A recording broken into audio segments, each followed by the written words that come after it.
বন্ধুরা, একটা দেশ যার ইতিহাস হাজার বছরের পুরনো, যেখানে গড়ে উঠেছিল পারস্য সভ্যতার গৌরব, যার সাহিত্য, স্থাপত্য আর দর্শনে মোহিত হয়েছে পুরো বিশ্ব, অথচ সেই ইরানই আজ নারীর জীবন আবদ্ধ কঠোর বিধিনিষেধ আর পুরুষতান্ত্রিক কাঠামোর চাপে। ইরান, যার আনুষ্ঠানিক নাম ইসলামী প্রজাতন্ত্র ইরান, 1979 সালে ইসলামী বিপ্লবের মধ্য দিয়ে এই দেশের রাজনৈতিক, সামাজিক আর সাংস্কৃতিক কাঠামো বদলে যায় একদম ভিতর থেকে। বিপ্লবের পর ধর্মীয় নেতারা যখন দেশের নিয়ন্ত্রণ নেন, তখন নারীর জীবনে নামে এক অদৃশ্য শৃঙ্খল বাধ্যতামূলক করা হয় হিজাব। পুরুষ অভিভাবকের অনুমতি ছাড়া নারীরা অনেক সাধারণ কাজও করতে পারে না। চাকরি, ভ্রমণ, বিয়ে, এমনকি বিচ্ছেদও পুরুষের অনুমতির উপর নির্ভরশীল। শিক্ষা ও কর্মক্ষেত্রে নারীদের অংশগ্রহণ থাকলেও বাস্তবে তারা নানা সীমাবদ্ধতার শিকার। আর এই কঠিন ধর্মভিত্তিক কাঠামোর ভিতরেই রয়েছে এক অদ্ভুত, বিতর্কিত এবং অনেকের চোখে বৈধ, আবার অনেকের চোখে পতিতাবৃত্তির মতো একটা প্রথা,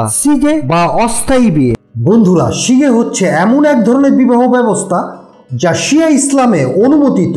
এখানে নারী পুরুষের মধ্যে বিয়ের সম্পর্ক হয় ঠিকই, কিন্তু কখনো এটা কয়েক ঘন্টা, কখনো কয়েক দিন, বা কখনো কয়েক মাস বা বছরের জন্য হয়। বিয়ের মেয়াদ শেষ হলে তারা আলাদা হয়ে যায়। আইনত কোনো জটিলতা থাকে না। সন্তান জন্ম নিলে সে পিতার পরিচয় পায়, উত্তরাধিকার পেতে পারে, তবে তার জন্য অবশ্যই এই বিয়ে লিখিত প্রমাণ থাকতে হবে। শিয়া সম্প্রদায়ের অনেকে দাবি করেন নবী মুহাম্মদ সাল্লাল্লাহু আলাইহি সাল্লামের সময় এই প্রথা ছিল বৈধ, তবে সুন্নি মুসলমানদের দৃষ্টিতে এটা সম্পূর্ণ হারাম বা নিষিদ্ধ। তবে অনেক হাদিস গবেষক এবং বিশেষজ্ঞরা বলছেন সেই সময় পরিস্থিতি ছিল ভিন্ন, কিন্তু আজকের ইরানে এই প্রথার ব্যবহার অনেক ক্ষেত্রেই বিকৃত, শোষণমূলক ও বিভ্রান্তকর হয়ে দাঁড়িয়েছে। বিশেষ করে দরিদ্র নারী, একা থাকা মা, আফগান শরণার্থী নারী, কিংবা যারা সমাজের মূল স্রোতের বাইরে, তাদের অনেকেই সিগের মতো অস্থায়ী বিবাহে জড়িয়ে পড়তে বাধ্য হন শুধুমাত্র জীবিকার জন্য। কেউ কেউ নিজের ইচ্ছায়, আবার অনেক সময় ভয়, দরিদ্র বা সমাজের চাপের কারণে। সবচেয়ে ভয়ঙ্কর বিষয় হলো সিগে রেজিস্ট্রেশন বাধ্যতামূলক নয়, মৌখিক চুক্তি করলেই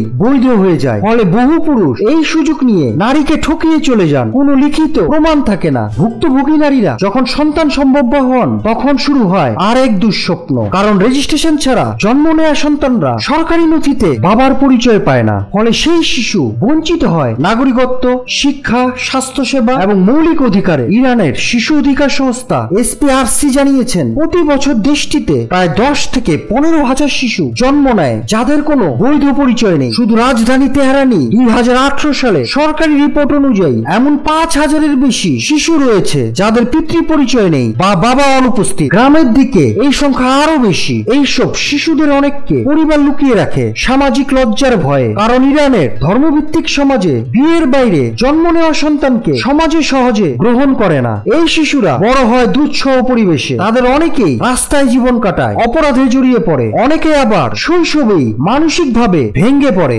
বিভিন্ন মানবাধিকার সংগঠন, বিশেষ করে আন্তর্জাতিক সংস্থা অ্যামনেস্টি ইন্টারন্যাশনাল ও হিউম্যান রাইটস ওয়াচ সিগে প্রথাকে ধর্মের নামে বৈধ পতিতাবৃত্তি বলে আখ্যা দিয়েছে। তারা বলছে এই ব্যবস্থার কারণে নারীরা শোষণের শিকার হচ্ছে, অথচ ধর্মীয় ও রাজনৈতিক কর্তৃপক্ষ এটাকে বৈধতা দিয়ে যাচ্ছে। বন্ধুরা, সবচেয়ে দুর্ভাগ্যজনক হলো ইরানের নারীরা বিচারপতি হতে পারে না, রাষ্ট্রপতি পদের জন্য মনোনয়ন দিতে পারে না, অথচ তাদের শরীর, জীবন ও ভবিষ্যৎ নিয়ে সিদ্ধান্ত নিচ্ছে পুরুষতান্ত্রিক সমাজ ব্যবস্থা। আর সিগে সেই সিদ্ধান্তেরই এক নির্মম বাস্তবতা। 2022 সালে ইরানের ইতিহাসে সবচেয়ে বড় নারী অধিকার আন্দোলনের সূচনা ঘটে মহাশা আমিনীর মৃত্যুর মধ্য দিয়ে। মাত্র 22 বছর বয়সী মহাশা হিজাব না পরার অভিযোগে গ্রেপ্তার হওয়ার পর রহস্যজনকভাবে মারা যান। এর প্রতিবাদে সারা দেশে ছড়িয়ে পড়ে বিক্ষোভ। তাদের স্লোগান ছিল নারী, জীবন, স্বাধীনতা। সেই আন্দোলন শুধু হিজাবের বিরুদ্ধে ছিল না, বরং নারীর অধিকার, সিগের মতো প্রথা, পুরুষতান্ত্রিক শোষণ ও ধর্মের নামে নারী নিপীড়নের বিরুদ্ধে ছিল। ইরানের সামাজিক কাঠামো এবং ধর্মীয় নিয়মের ছায়ায় অনেক কিছু আড়ালেই চলে যাচ্ছে। হাজারো নারীর কান্না, হাজারো পরিচয়হীন শিশুর গল্প। একটা সভ্যতার উত্তরাধিকারী হয়েও আজকের ইরান যেখানে দাঁড়িয়ে আছে, সেটা আমাদের সবাইকে ভাবিয়ে তোলে। বন্ধুরা, ইরানের নারীর জীবন, সিগে প্রথা এবং এই বাস্তবতা আপনাদের কাছে কেমন লাগলো তা আমাদের কমেন্টে জানাতে ভুলবেন না। এবং এরকম আরো ভিডিও পেতে টাইমলাইন উইথ পারভেজ চ্যানেলটা সাবস্ক্রাইব করুন।